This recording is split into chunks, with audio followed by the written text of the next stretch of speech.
श्रीगुरुभ्यो नमः। हरिः ॐ।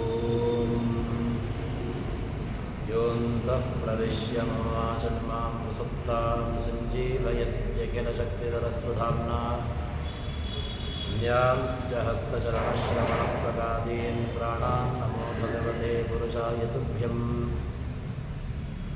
भवति धनुबाबादीडमूकोऽपिवाग्मी जडमतिरपि जन्तुर्जायते पिवाज्ञमूढिः सकलवचनचेतो देवता भारती सा मम वचसि धत्तां सन्निधिं मानसे च।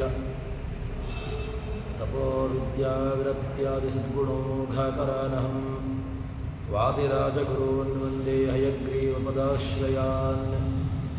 मिथ्यासिद्धान्तदुर्ध्वान्तविध्वंसनविचक्षणः जयतीर्थाख्यतरुनिर्भासतां नोर्दम्बरे। अर्थिकल्पितकल्पोऽयं प्रत्यर्थिगजकेसरी व्यासतीर्थगुरुर्भूयात् अस्मदिष्टार्थसिद्धये। तपो विद्याविरक्त्या सद्गुणोघाकरानहं वादिराजगुरून् वन्दे हयग्रीवपदाश्रयान्।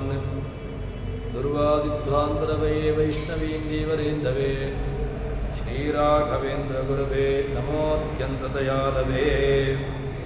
ब्रह्मचर्य हरिप्रीतिसुविद्यावादशालिनः इष्टदान् कष्टहर्तॄन्नः विद्यावान्यान् मुनीन् नुमः। श्रीगुरुभ्यो नमः। हरिः ॐ। ಭಗವಂತನ ವ್ಯಾಪ್ತತೆಯನ್ನು ಭಗವಂತ ಯಾವ ರೀತಿಯಾಗಿ ನಮ್ಮ ಇಡೀ ಜೀವಗಳ ವ್ಯವಸ್ಥೆಯಲ್ಲಿ ದೇಹದ ವ್ಯವಸ್ಥೆಯಲ್ಲಿ 36,000 ಬಲನಾಡಿ, ಅದೇ ರೀತಿಯಾಗಿ ಎಡ, ಈ ಎರಡು ವಿಭಾಗದಲ್ಲಿ ಭಗವಂತ ನಿಯಾಮಕನಾಗಿ ಇದ್ದಾನೆ ಎಂಬಂತಹ ವಿಚಾರವನ್ನು ಜಗನ್ನಾಥದಾಸರು ಈ ನಾಡೀ ಪ್ರಕರಣ ಸಂಧಿಯಲ್ಲಿ ನಮಗೆ ತಿಳಿಸಿಕೊಡ್ತಾ ಇದ್ದಾರೆ. ಇದನ್ನು ಯಾಕೆ ನಾವು ಚಿಂತನೆ ಮಾಡಬೇಕು? ಅಲ್ಲ, ಭಗವಂತ ಇದ್ದಾನೆ, ವ್ಯಾಪ್ತನಾಗಿದ್ದಾನೆ, ನಾಡಿಯಲ್ಲಿದ್ದಾನೆ, ನಿಯಾಮಕನಾಗಿದ್ದಾನೆ, ಇರಲಿ, ಅದರಿಂದ ನಮಗೇನು? ನಾವು ಇದನ್ನು ಚಿಂತನೆ ಮಾಡುವುದರಿಂದಾಗಿ ನಮಗೇನು ಫಲ? ಭಗವಂತ ನಿಯಾಮಕನಾಗಿದ್ದಾನೆ ಅಂತ ಎಂಬುದನ್ನು ಅಷ್ಟೇ ಹೇಳಿದರೆ ಸಾಕಾಗ್ತಿತ್ತು. ಪ್ರತ್ಯೇಕವಾಗಿ ಇಡಾನಾಡಿ, ಪಿಂಗಲಾನಾಡಿ, ಸುಷುಮ್ನಾನಾಡಿ, ಯಾಕೋಸ್ಕರವಾಗಿ ಇದನ್ನು ನಾವು ಚಿಂತನೆ ಮಾಡಬೇಕು? ನಾಡೀ ನಿಯಾಮಕನಾಗಿರ್ತಕ್ಕಂತಹ ಭಗವಂತನಿದ್ದಾನೆ ಅಂತ ಹೇಳಿದರೆ ಸಾಕಾಗ್ತಿತ್ತು. ಸರ್ವತ್ರ ವ್ಯಾಪ್ತನಾಗಿರ್ತಕ್ಕಂಥವನು ಅಲ್ಲೂ ಇದ್ದಾನೆ, ಸಾಕಾಗ್ತಿತ್ತಲ್ವ?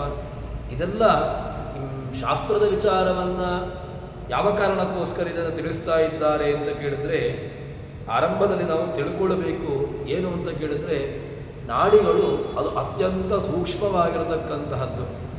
ಆ ಸೂಕ್ಷ್ಮವಾಗಿರತಕ್ಕಂತಹ ನಾಡಿಗಳ ನಿಯಾಮಕತ್ವ, ಆ ನಾಡಿ ಇರುವಂತಹದ್ದು ಯಾರ ಅಧೀನವಾಗಿ ಅಂತ ಕೇಳಿದರೆ ಅದು ಮುಖ್ಯವಾಗಿ ಭಗವಂತನ ಅಧೀನ. ತದಧೀನವಾಗಿ ವಾಯುದೇವರು, ತದಧೀನವಾಗಿ ದೇವತೆಗಳು, ಹೀಗೆ ಈ ತಾರತಮ್ಯದ ವ್ಯವಸ್ಥೆಯನ್ನು ಹೇಳುವಂತಹದ್ದು.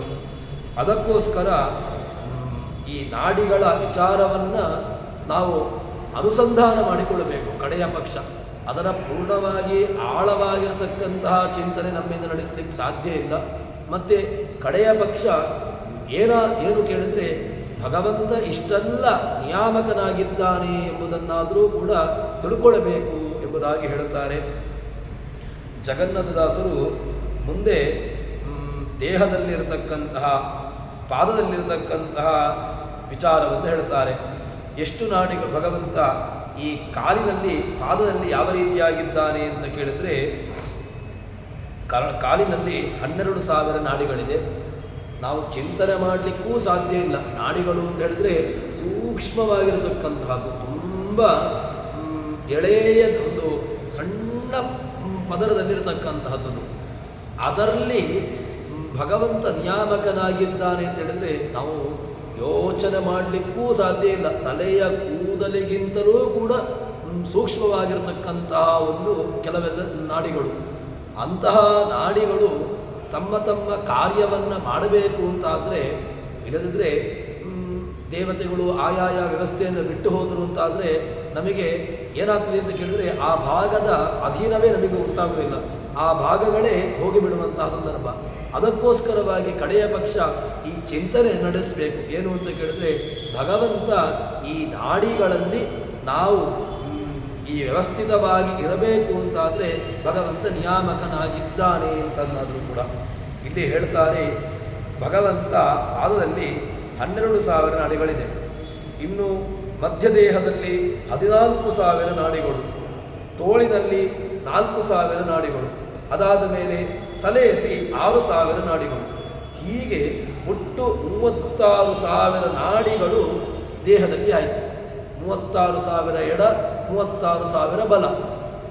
ಈ 36,000 ನಾಡಿಗಳನ್ನು ಚಿಂತನೆ ಮಾಡಿದಾಗ ಅದರಲ್ಲಿ ನಿಯಾಮಕನಾಗಿರ್ತಕ್ಕಂಥವನು ಭಗವಂತ ಎಂಬ ಒಂದು ಅನುಸಂಧಾನ ನಮಗೆ ಬಂತು. ಆದ್ದರಿಂದ ನಾವು ಈ ಎಲ್ಲ ನಮ್ಮ ಕಾರ್ಯಗಳು, ಕೈಯಲ್ಲಿರತಕ್ಕಂತಹ ದೇವತೆ ಎಲ್ಲ ಕಾರ್ಯಗಳನ್ನು ಮಾಡಬೇಕು, ನಾವು ನಡೆದುಕೊಂಡು ಹೋಗಬೇಕು. ಭಗವಂತ ತತ್ವಾಭಿಮಾನ ದೇವತೆಗಳಿದ್ದಾರೆ, ಅವರನ್ನು ನಿತ್ಯವಾಗಿ ಚಿಂತನೆ ನಡೆಸಿ ಅದರ ಒಳಗೆ ಅದರ ಜೊತೆಗೆ ಈ ಒಂದು ಸಣ್ಣ ಚಿಂತನೆಯನ್ನಾದರೂ ಕೂಡ ನಡೆಸಿಕೊಂಡು ನಾವು ಉಪಾಸನೆ ಮಾಡಬೇಕು. ಉಪಾಸನೆ ಮಾಡುವಂತಹದ್ದು ನಮ್ಮಿಂದ ಕಷ್ಟ ಸಾಧ್ಯ.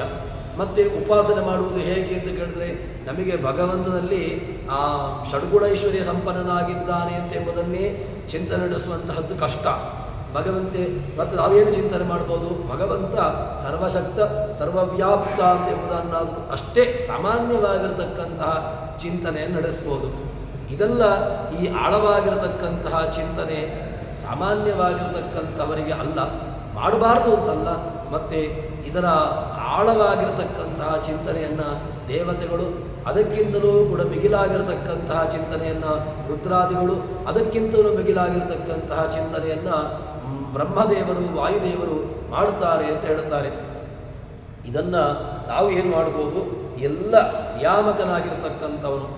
ಒಂದಷ್ಟು ನಾಡಿಗಳಲ್ಲಿ ಭಗವಂತ ಹಗಲ ನಿಯಾಮಕನಾಗಿದ್ದಾನೆ, ಇನ್ನೊಂದಷ್ಟು ಕೆಲವು ನಾಡಿಗಳಲ್ಲಿ ಭಗವಂತ ರಾತ್ರಿ ನಿಯಾಮಕನಾಗಿರ್ತಾನೆ ಎಂಬುದಾಗಿ ಹೇಳ್ತಾರೆ. ಆದ್ದರಿಂದ ಈ ಚಿಂತನೆಗಳನ್ನು ನಡೆಸಿಕೊಂಡು ನಮ್ಮ ಆತ್ಮದ ಉದ್ಧಾರವನ್ನು ಮಾಡಿಕೊಳ್ಳಬೇಕು ಎಂಬುದಾಗಿ ಹೇಳ್ತಾರೆ. ಸರಿ, ಈ ಎಲ್ಲ ನಾಡಿಗಳಲ್ಲಿ ಮುಖ್ಯವಾಗಿರ್ತಕ್ಕಂತಹ ನಾಡಿ ಅದು ಬೃಹತಿ ಅಂತ.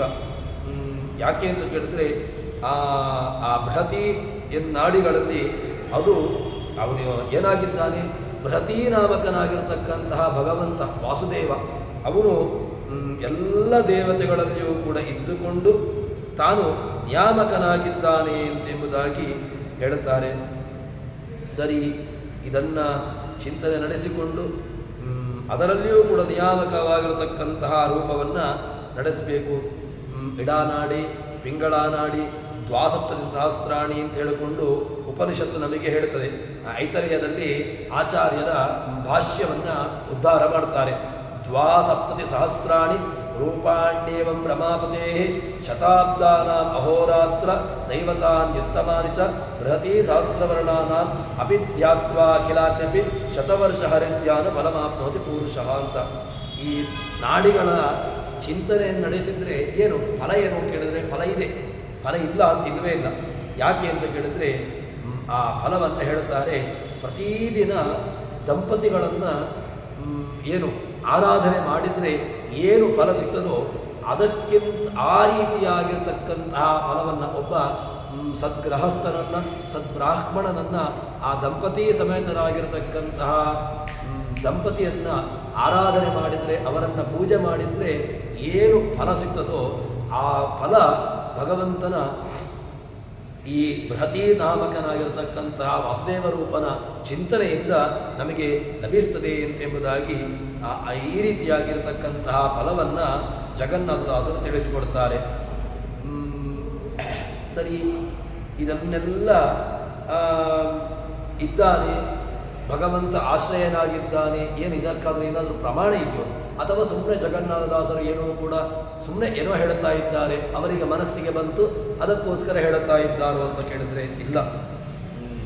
ಅದನ್ನು ದೃಷ್ಟಾಂತ ಕೊಟ್ಟು ಹೇಳ್ತಾರೆ. ಏನು ಅಂತ ಕೇಳಿದರೆ, ಮಣಿಗೊಳಗೆ ಆ ಸೂತ್ರದಲ್ಲದಿ ಪ್ರಣವ ಪ್ರತಿಪಾದ್ಯನು ಸರ್ವಚೇತನಗಳ ಇರ್ದು ಅನವರತ ಸಂತೈಸನು ತನ್ನವರ ಪ್ರಣತ ಕಾಮದ ಭಕ್ತ ಚಿಂತಾಮಣಿ ಚಿದಾನಂದೈಕ ದೇಹನು ಅಣು ಮಹದ್ಗತ ಅಲ್ಪನು ಉಪಾದಿಯಲ್ಲಿ ನೆಲೆಸಿರ್ಪ. ಭಗವಂತ ಹೇಗಿದ್ದಾನೆ ಚಿಂತನೆ ನಡೆಸಲಿಕ್ಕಾಗೋದಿಲ್ಲ, ಇಲ್ಲ, ಚಿಂತನೆ ನಡೆಸುವಂತೆ ನಮಗೆ ಜಗನ್ನಾಥದಾಸರು ಅದನ್ನು ಸುಲಭವಾಗಿರತಕ್ಕಂತಹ ಮಾತನ್ನು ಹೇಳ್ತಾರೆ. ಹೇಗಿದ್ದಾನೆ ಭಗವಂತ, ಅವನನ್ನು ಚಿಂತನೆ ಮಾಡಲಿಕ್ಕೆ ಕಷ್ಟ ಅಲ್ವಾ ಅಂತ ಕೇಳಿದ್ರೆ ಸುಲಭದಲ್ಲಿ ಚಿಂತನೆ ಮಾಡ್ಬೋದು. ಹೇಗೆ ಅಂತ ಕೇಳಿದರೆ ಆ ಭಗವಂತ ಮಣಿಗಳೊಳಗೆ ಆ ಸೂತ್ರದಂದದಿ ಮಣಿಗಳಿದೆ. ಆ ಮಣಿಗಳು ಅದು ನಿಲ್ಲಬೇಕು, ಅದು ಒಂದು ಚೆನ್ನಾಗಿರತಕ್ಕಂತಹ ಒಂದು ಹಾರವಾಗಬೇಕು ಅಂತಾದರೆ ಅದಕ್ಕೊಂದು ಒಳ್ಳೆಯ ಆಧಾರ ಬೇಕು. ಆಧಾರ ಯಾವುದು ಅಂತ ಕೇಳಿದ್ರೆ ಮಣಿಗಳನ್ನು ಪೋಣಿಸುವಂತಹ ಒಂದು ಸೂತ್ರ, ಒಂದು ಹಗ್ಗ. ಅದರಲ್ಲಿ ಏನಾಗಿದೆ, ಎಲ್ಲ ಮಣಿಗಳನ್ನು ಕೂಡ ಚೆನ್ನಾಗಿ ಪೋಣಿಸ್ತಾನೆ. ಅಥವಾ ಒಂದು ಹೂವನ್ನು ಇಟ್ಟುಕೊಳ್ಳಿ, ಒಂದಷ್ಟು ಹೂಗಳು ಇದೆ. ಆ ಹೂವನ್ನು ಒಬ್ಬ ಒಳ್ಳೆಯ ಹೂವನ್ನು ಕಟ್ಟುವವರು ಏನು ಮಾಡ್ತಾರೆ, ಅದನ್ನು ಚೆನ್ನಾಗಿರತಕ್ಕಂತಹ ರೀತಿಯಲ್ಲಿ ಅದನ್ನು ಕಟ್ಟಿಕೊಂಡು ಬರ್ತಾರೆ.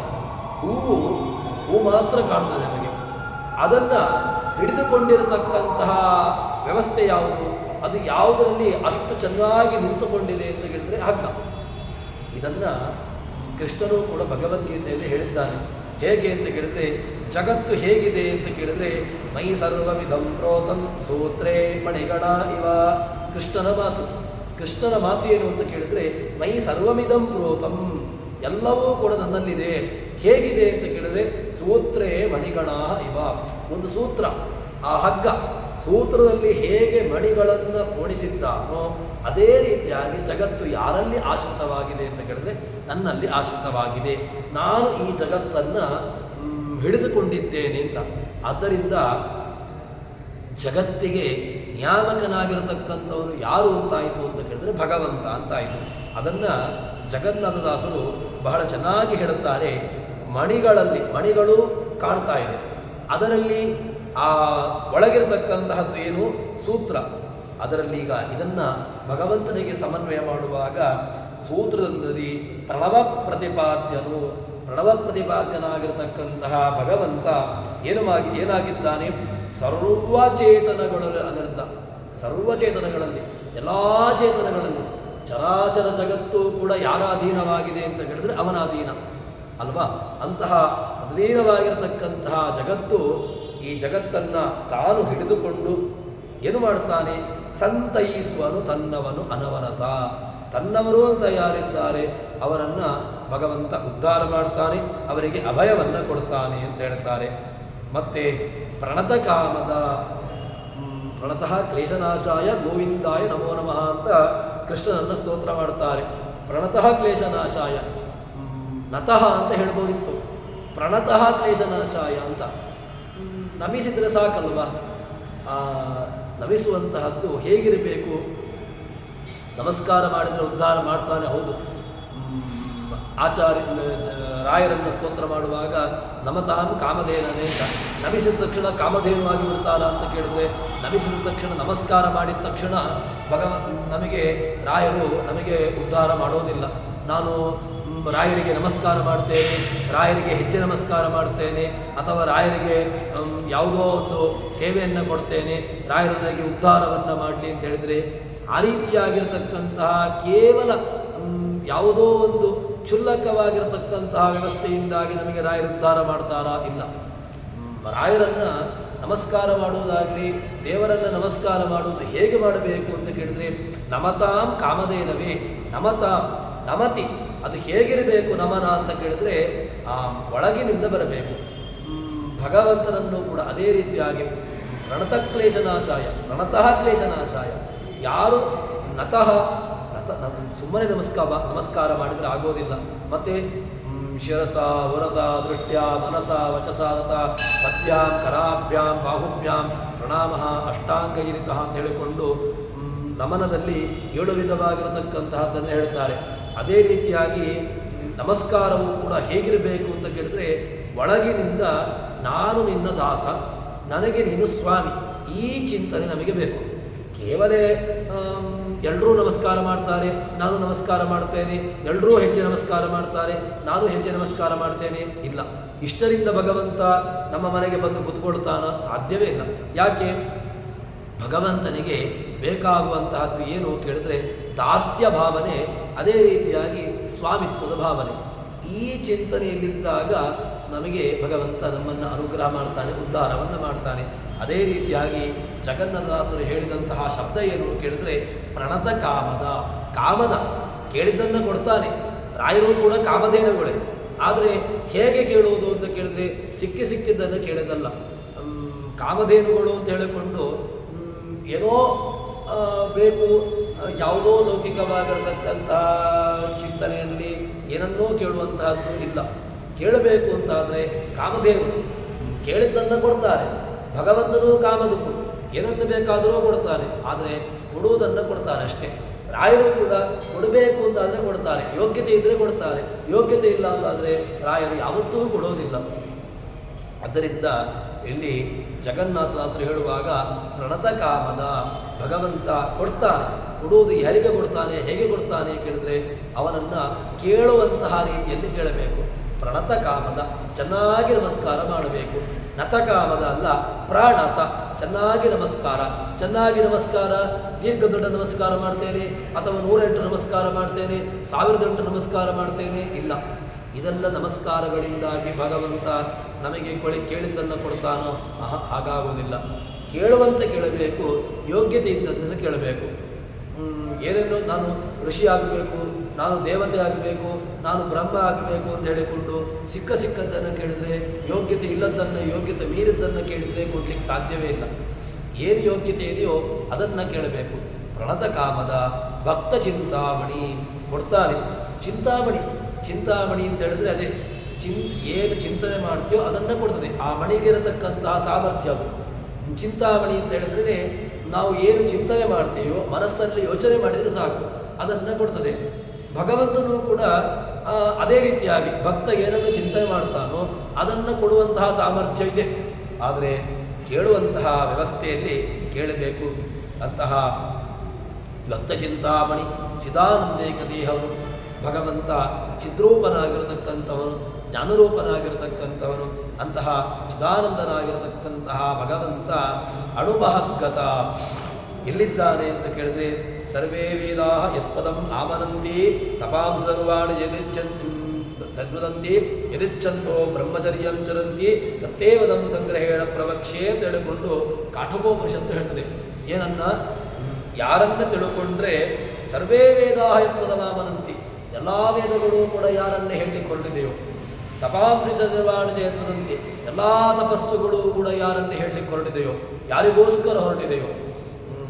ಮತ್ತೆ ಇದಿಚ್ಛಂತೋ ಬ್ರಹ್ಮಚರ್ಯಂ ಚರಂತಿ, ಯಾರ ಉದ್ದೇಶ್ಯವಾಗಿ ಎಲ್ಲ ಬ್ರಹ್ಮಚರ್ಯಾದಿ ವ್ರತಗಳನ್ನು ಹೇಳ್ತಾರೋ ಅಂತಹದ್ದು ಏನೋ ಅಂತ ಕೇಳಿದ್ರೆ ಅದು ಭಗವಂತ. ಅವನಿಗೋಸ್ಕರವಾಗಿ ಎಲ್ಲವೂ ಕೂಡ ಅಂತ. ಅಂತಹ ಅಣುಮಹದ್ಗತ ಅಲ್ಪರೂಪಾದಿಯಲ್ಲಿ ನೆಲೆಸಿಪ್ಪ. ಇಡೀ ಜಗತ್ತಿನಲ್ಲಿ ಭಗವಂತ ನೆಲೆಸಿಕೊಂಡು ವ್ಯಾಪಿಸಿಕೊಂಡು ಇದ್ದಾನೆ.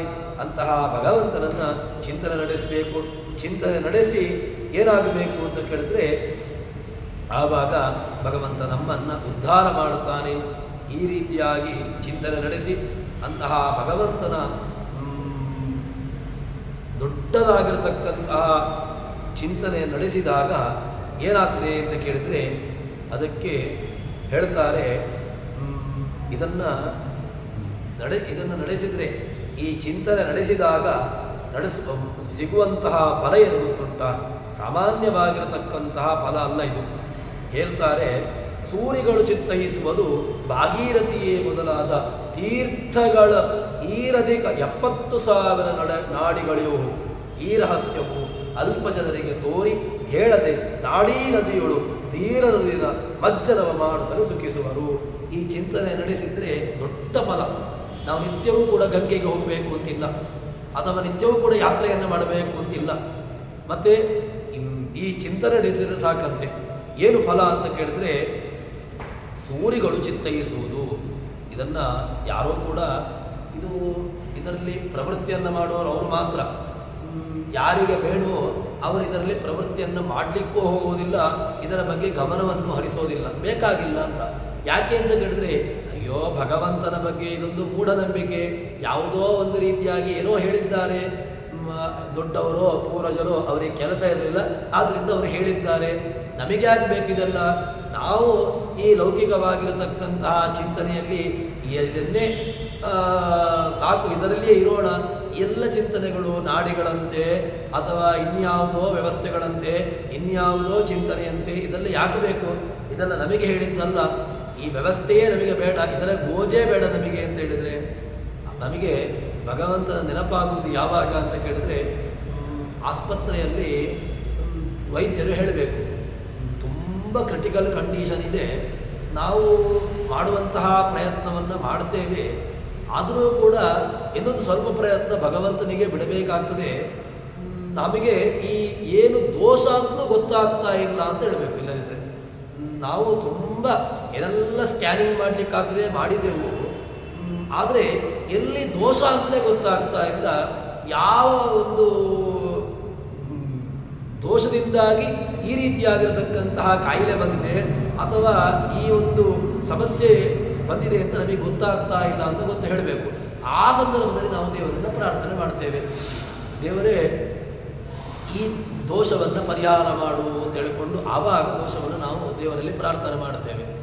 ಆದರೆ ನಿತ್ಯದಲ್ಲಿಯೂ ಕೂಡ ನಾವು ಕೈಕಾಲುಗಳು ಸುಖ ಇದ್ದಾಗ, ನಾಡಿಗಳು ಚೆನ್ನಾಗಿದ್ದಾಗ, ಎಲ್ಲ ಇಂದ್ರಿಯಗಳು ಚೆನ್ನಾಗಿದ್ದಾಗ, ಎಲ್ಲವೂ ಸರಿ ಇದ್ದಾಗ ದೇವರನ್ನು ಕೇಳಲಿಕ್ಕೂ ಹೋಗಲಿಲ್ಲ, ದೇವರ ಗೋಜಿಗೂ ಹೋಗಲಿಲ್ಲ, ದೇವರ ಸ್ಮರಣೆಯನ್ನೂ ಮಾಡಲಿಲ್ಲ. ಮತ್ತು ಆಸ್ಪತ್ರೆಯಲ್ಲಿ ವೈದ್ಯರು ನಮಗೆ ಯಾವುದೇ ಒಂದು ದೋಷ ಕಾಣ್ತಾ ಇಲ್ಲ, ಏನೆಲ್ಲ ಮಾಡಬೇಕು ಎಲ್ಲರನ್ನೂ ಕರೆದೆವು, ದೊಡ್ಡ ದೊಡ್ಡ ವೈದ್ಯರನ್ನು ಕರೆದೆವು, ಆದರೆ ಒಳಗಿನ ಯಾವುದೋ ಒಂದು ಸೂಕ್ಷ್ಮವಾಗಿರತಕ್ಕಂತಹ ದೋಷ ನಮಗೆ ಕಾಣಿಸ್ತಾ ಇಲ್ಲ ಅಂತ ಹೇಳಿದಾಗ ಆವಾಗ ವೈದ್ಯರು ದೇವರು ನೆನಪಾಗ್ತಾರೆ. ಅದಕ್ಕಿಂತ ಏನು ನಮಗೆ ಸರಿಯಾಗಿರತಕ್ಕಂತಹ ಇಂದ್ರಿಯಗಳು, ಸರಿಯಾಗಿರತಕ್ಕಂತಹ ಎಲ್ಲ ಇಂದ್ರಿಯಗಳ ವ್ಯವಸ್ಥೆ ಇದ್ದಾಗ, ದೇವರನ್ನು ಸ್ತೋತ್ರ ಮಾಡಿದಾಗ, ದೇವರನ್ನು ಸ್ಮರಣೆ ಮಾಡಿದಾಗ, ಕೊನೆಯ ಕಾಲದಲ್ಲಿ ದೇವರ ಚಿಂತನೆ ಬೇಕು ಅಂತಿಲ್ಲ, ಸಹಜವಾಗಿ ದೇವರ ಚಿಂತನೆ ಬಂದೇ ಬರ್ತದೆ. ಅಂತಕಾಲೇಚ ಮಾವೇವ, ನಾವು ಜೀವನವನ್ನು ಬಿಡುವಾಗ, ಜೀವನವನ್ನು ಈ ದೇಹದಿಂದ ಹೊರಟು ಹೋಗುವಾಗ ಯಾರನ್ನು ಸ್ಮರಣೆ ಮಾಡಬೇಕು ಕೇಳಿದರೆ, ಅಂತಕಾಲೇಚ ಮಾಮೇವ ಸ್ಮರನ್ಮತ್ವ ಕಳೇವರಂ, ನನ್ನ ಈ ಕಳೇವರವನ್ನು, ಇದೊಂದು ಕಳೇವರ. ಏನು ಕಳೇವರ ಅಂತ ಕೇಳಿದರೆ, ಯಾವುದಕ್ಕೂ ಪ್ರಯೋಜನ ಇಲ್ಲದ್ದು. ಯಾವುದಕ್ಕೂ ಪ್ರಯೋಜನ ಇಲ್ಲದ್ದು ಅಂತ ಕೇಳಿದರೆ, ಕಡೆಯ ಪಕ್ಷ ಪ್ರಾಣಿಗಳಲ್ಲಿ ಹುಲಿಯ ಚರ್ಮ, ಹುಲಿಯ ಉಗುರನ್ನು ಮನೆಯಲ್ಲಿ ಇಟ್ಟುಕೊಳ್ತಾರೆ, ಮತ್ತು ಜಿಂಕೆಯ ಚರ್ಮವನ್ನಾದರೂ ಕೂಡ ಮಡಿ ಅಂತ ಹೇಳಿಕೊಂಡು ಆಸನವನ್ನು ಮಾಡಿಕೊಂಡು ಕೂತ್ಕೊಳ್ಳುತ್ತಾರೆ. ಇನ್ನು ಕೃಷ್ಣಾಜಿನ ಅಂತ ಹೇಳಿಕೊಂಡು ಕೃಷ್ಣಾಜಿನವನ್ನು ಮನೆಯಲ್ಲಿ ಸಂರಕ್ಷಣೆ ಮಾಡುತ್ತಾರೆ. ಇನ್ನು ಇನ್ನಿತರ ಯಾವುದೇ ಒಂದು ಗೋಮೂತ್ರ ಗೋಮಯಾದಿಗಳನ್ನು ಕೂಡ ನಿತ್ಯ ಶುದ್ಧಕ್ಕೋಸ್ಕರವಾಗಿ ಆದರೂ ಕೂಡ ಮನೆಯಲ್ಲಿ ಶುದ್ಧಿಗೋಸ್ಕರವಾಗಿ ಇಟ್ಟುಕೊಳ್ಳುತ್ತಾರೆ, ಸಂರಕ್ಷಣೆ ಮಾಡ್ತಾರೆ, ದೇಹ ಶುದ್ಧಿ ಆಗಬೇಕು ಅಂತ. ಮಾನವನ ಮನುಷ್ಯನ ವ್ಯವಸ್ಥೆಯಲ್ಲಿ ಯಾವುದನ್ನು ನಾವು ಇಟ್ಟುಕೊಳ್ಬೋದು? ಉಗುರನ್ನು ಇಟ್ಟುಕೊಳ್ಳುವನ ಉಗುರು ಪೂಜೆಗೂ ತಾಗಬಾರ್ದು, ನೀರಿಗೂ ತಾಗಬಾರ್ದು, ದೇಹದ ನಮ್ಮ ಎಲ್ಲಿಯ ತನಕ ನಾವು ಮೈಲಿಗೆ ಅಂತ ಹೇಳಿದ್ರೆ, ನಮ್ಮ ಕೊನೆಯಲ್ಲಿ ಪೂಜೆಯನ್ನು ಮಾಡಿದಾಗ ಬಿಂಬಚ್ಛಾಯ ದೋಷ ಪರಿಹಾರಾರ್ಥಂ ಶಂಖಪ್ರಮಣ ಮಹಂಕರಿಷ್ಯೆ ಅಂತ ಹೇಳಿಕೊಂಡು ನಮ್ಮ ನೆರಳು ಬಿದ್ದರೆ ನಾವು ದೇವರಿಗೆ ದೋಷ.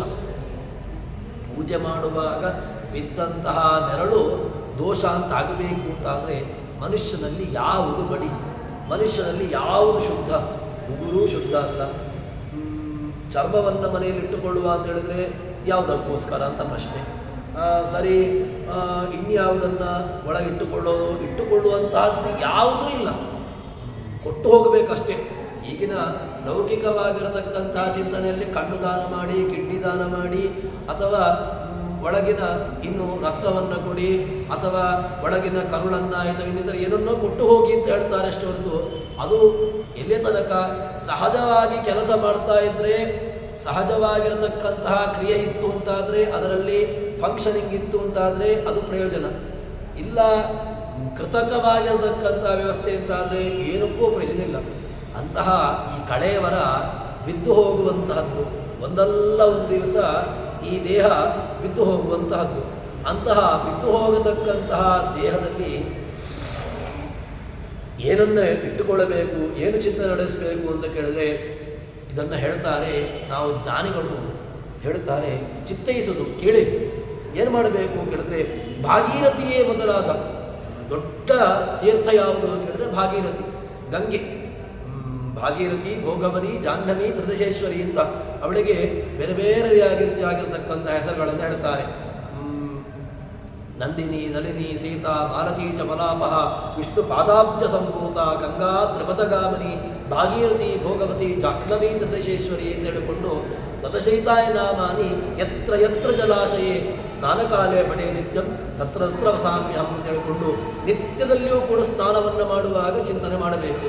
ನಾವು ಎಲ್ಲಿಯೂ ಬೇಕಾದರೂ ಸ್ನಾನವನ್ನು ಮಾಡಿ, ಮನೆಯಲ್ಲಿ ಮಾಡುವಂತಹ ಸ್ನಾನದಲ್ಲಿಯೂ ಕೂಡ ಗಂಗೆಯ ಸನ್ನಿಧಾನವನ್ನು ಕಲ್ಪನೆ ಮಾಡಲೇಬೇಕು. ಯಾಕೆ? ಹರಿಪಾದ, ಗಂಗೆಯ ಪಾದದಿಂದ ಬಂದಿರತಕ್ಕಂಥ, ಹರಿಪಾದ ನಖದಿಂದ ಬಂದಿರತಕ್ಕಂಥವಳು.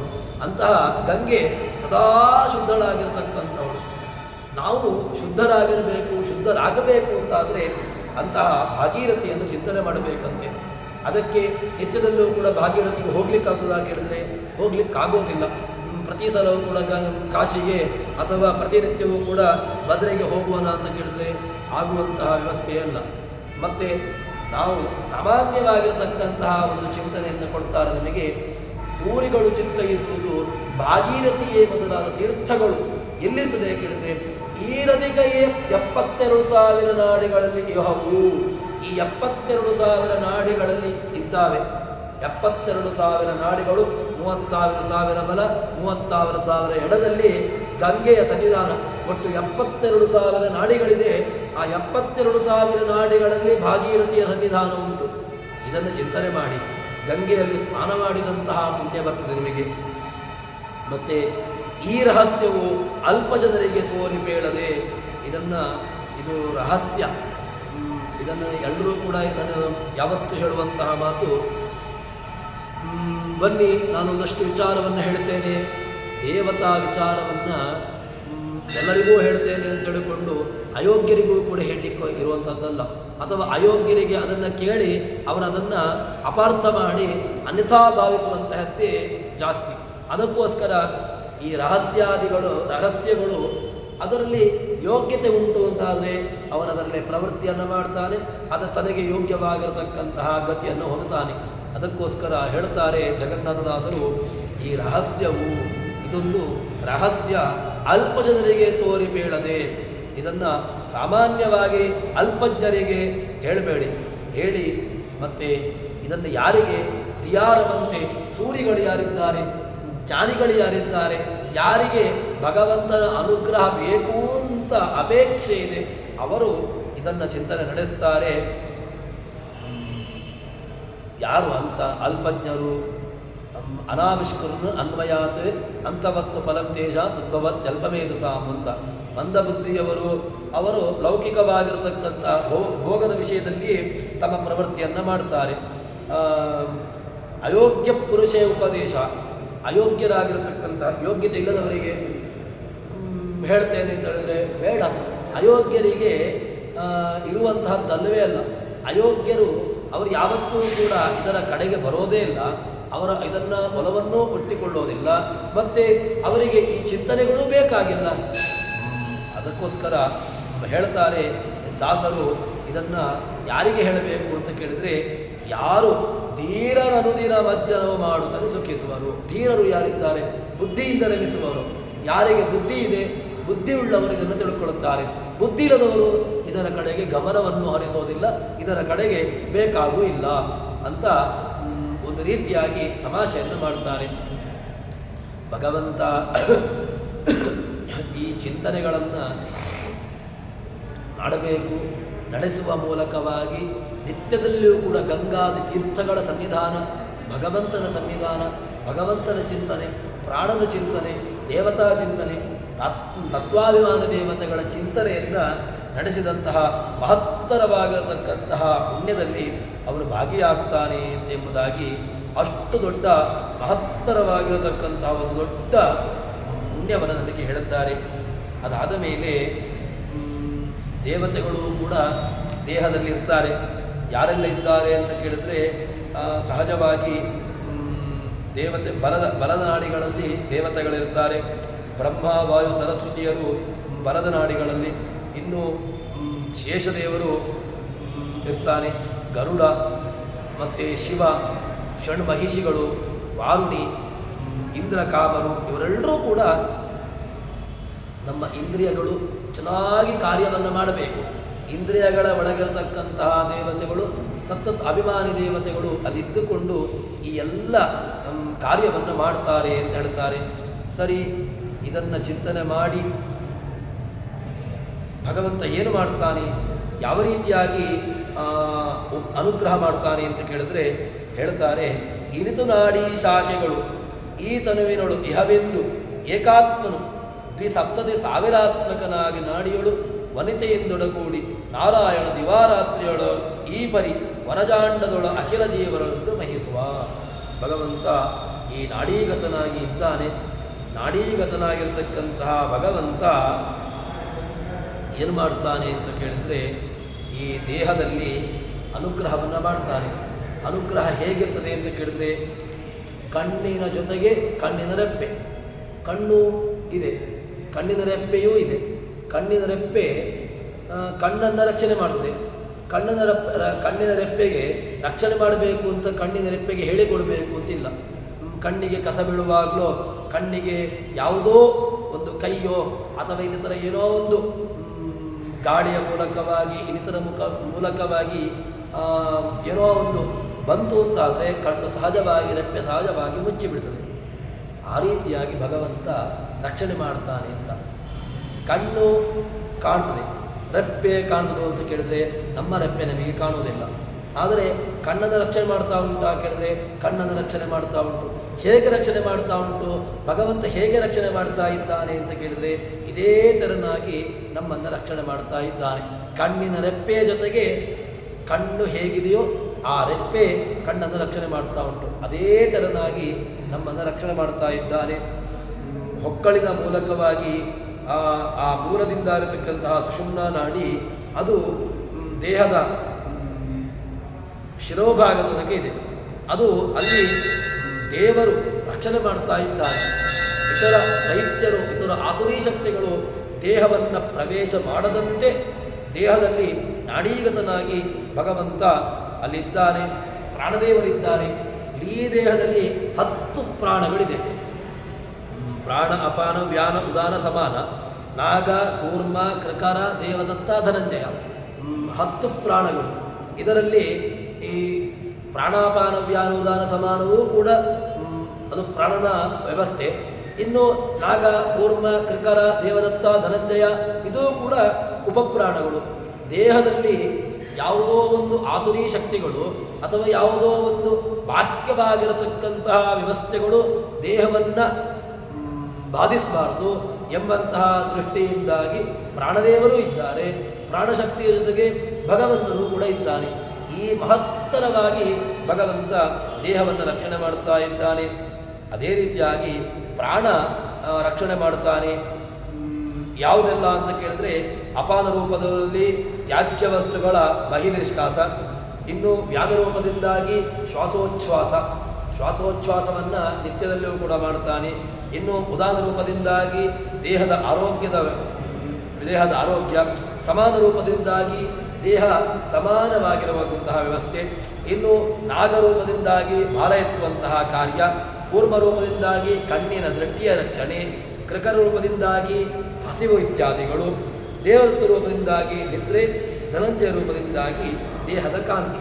ಎಲ್ಲ ಶಕ್ತಿಗಳು ನಮಗೆ ಆ ಭಗವಂತ, ಅದೇ ರೀತಿಯಾಗಿ ಪ್ರಾಣ, ಈ ಎರಡೂ ಶಕ್ತಿಗಳ ಮೂಲಕವಾಗಿ ನಮಗೆ ದೇಹದಲ್ಲಿ ಸಿಗುವಂತಹದ್ದು.